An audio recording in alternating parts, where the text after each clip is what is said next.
Hi, I'm Gray and this is Hub Guitar. If you're here today, it's because you want to find out what's one of the biggest weaknesses that guitar players have and how you can fix it in just a few minutes a day of practice. So I'm talking about flexibility. So this is something that affects players of all levels, including beginners who are trying to get from a C chord to an E minor chord to a G chord.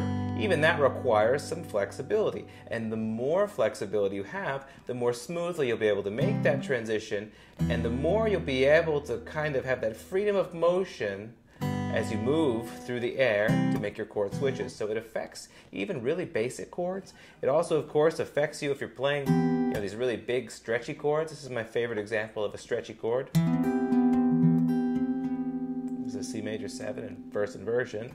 And just in general, when you're playing lead lines, the more flexibility you have, the more freedom of motion you're going to have. So I'm going to show you the exercises that I've used, both for myself and with my students, that can help you to improve your flexibility with an investment of about 5 minutes per day. Exercise 1 is great because it works for players of all levels. I'm going to take my index finger of my fretting hand, and I'm going to put that on the 7th fret of the first string. And then I'm just going to pluck that note. So far that should be pretty easy, right? But then I'm going to take my middle finger and I'm going to put it on the next fret of the same string. I'm going to alternate between those two. Hopefully you're not feeling too much of a stretch yet because you're not really supposed to. But after that, I'm going to be a little bit more warmed up and I'm going to move my middle finger to the 9th fret. And you can probably see where this is going. I'm going to go to the 10th fret and I'm going to continue that until I basically can't reach any higher. Now, if you cannot reach the 11th fret, that's probably fine. It's not so much what this exercise sounds like. We're actually just trying to build our flexibility.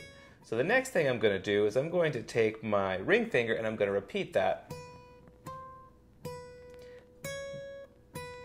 This time I can probably climb a little bit further. So I got to the 12th fret, and another nice thing to do is just kind of hold that there for a little while. It shouldn't hurt. But if you hold that for a few seconds, you should feel a nice stretch there. And then gently let go and relax. If at any time you feel pain or discomfort, stop, go back down a level, stop for the day. Now, it's also really great to do these little kind of massages for your hand. I believe that those have helped me in the past when I was pushing it a little bit too far. Then the next thing I'm going to do is I'm going to repeat that with my pinky finger.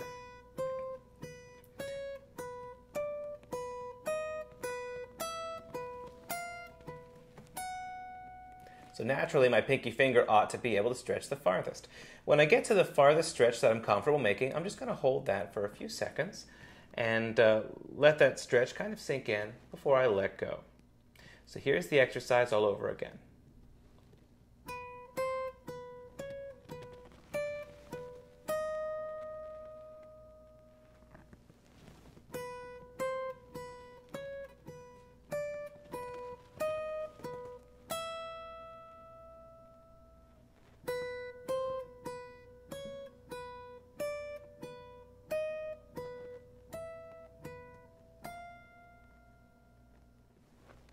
So you'll know you're doing this right if you're feeling that nice gentle stretch. It doesn't matter how far you make it, it just matters that you find the stretch that's right for you and hold it there for a few seconds.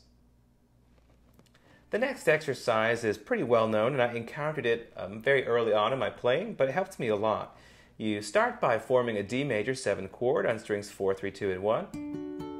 So that's frets 12 for the pinky finger, 11 for the ring finger, 10 for the middle finger, and 9 for the index finger. You just play those. You can do a pick with fingers, doesn't matter. Now, you take your index finger and you walk it back 1 fret. Then you let your middle finger follow.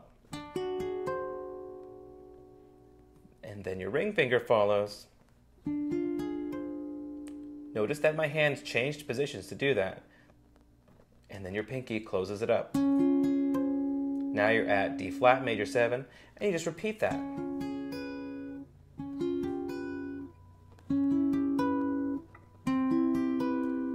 You work your way down the neck towards the open position.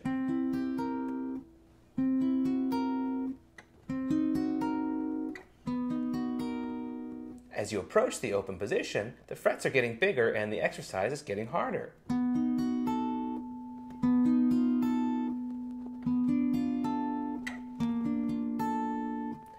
just continue all the way until you get down to the open position, and at any point, if it starts kind of breaking up and notes aren't ringing clearly, it's okay to just go right back to the beginning and start over.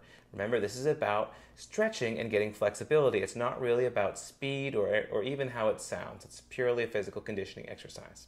Finally, if you really want to challenge yourself, and this is only for advanced players that have a good amount of flexibility, you can do that exercise but with 2 half-step stretches each time.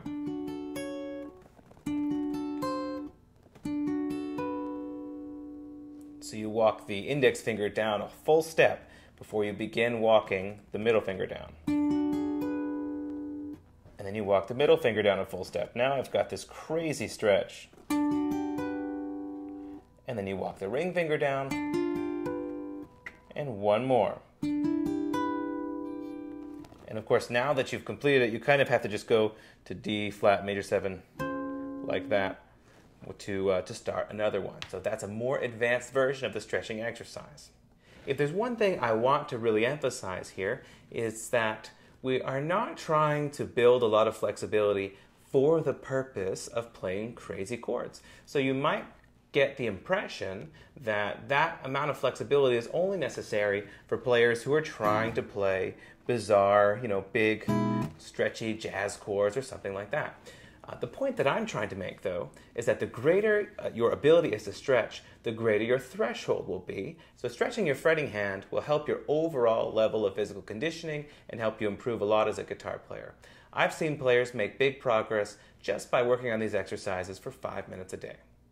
All right, so try those exercises out. Let me know in the comments how it worked for you. If you have any other ideas, please let me know. I'll be sure to check it out. And if you enjoyed this video, please subscribe because I've got so many more coming. All right, thanks for watching.